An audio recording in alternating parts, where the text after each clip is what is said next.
আসসালামু আলাইকুম। সবাই কেমন আছেন? আশা করি সকলে ভালো আছেন। আজ পবিত্র জুম্মার দিন। এই জুম্মার দিন মহান আল্লাহ তাআলা পৃথিবীকে সৃষ্টি করেছেন। এই জুমার দিনে কিন্তু পৃথিবী ধ্বংস হয়ে যাবে। এই দিন কিয়ামত কায়েম হয়ে যাবে। এই জুমার দিন এমন একটা দিন, যেদিন আসমান জমিন সব কিছু ভেঙে ছুঁড়ে খান খান হয়ে যাবে, ধ্বংস হয়ে যাবে। এই জুমার দিন কিন্তু বিশেষ একটা ফজিলতের দিন। এই জুমার দিনকে সবাই ভয় করে। এই জুমার দিন পৃথিবী আসমান জমিন সব কিছু ধ্বংস হয়ে যাবে, কিয়ামত হয়ে যাবে।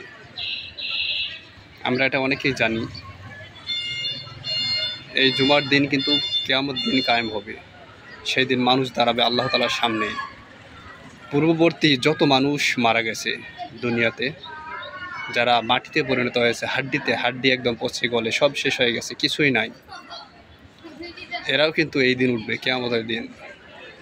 সেদিন কোরআনের শারে নুজুলে আছে, মহান আল্লাহ তাআলা সেদিন তাদেরকে জীবিত করবেন। সবগুলা হাড্ডি, যেগুলো হাড্ডি হয়ে গেছে, মাটি হয়ে গেছে, সব দেহে পরিণত হয়ে যাবে। একটা বৃষ্টি হবে, সেই বৃষ্টিতে দেহে পরিণত হয়ে যাবে। আল্লাহ তাআলা হুকুমে সবাই উঠবে পঙ্গপালের মতো। সবাই লাইন ধরে একসাথে দাঁড়াবে আল্লাহ তাআলার সামনে।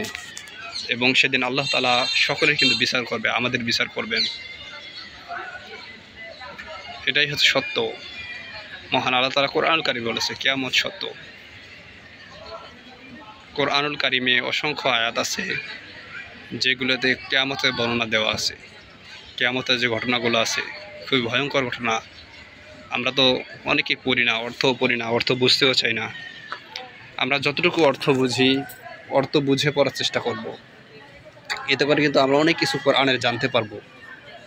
যে অর্থগুলো সহজ সরল একদম সহজভাবে দেওয়া আছে সেগুলো বুঝবো আমরা, যেগুলো বুঝবো না এগুলো আলেমদের কাছ থেকে দেখাই নিব।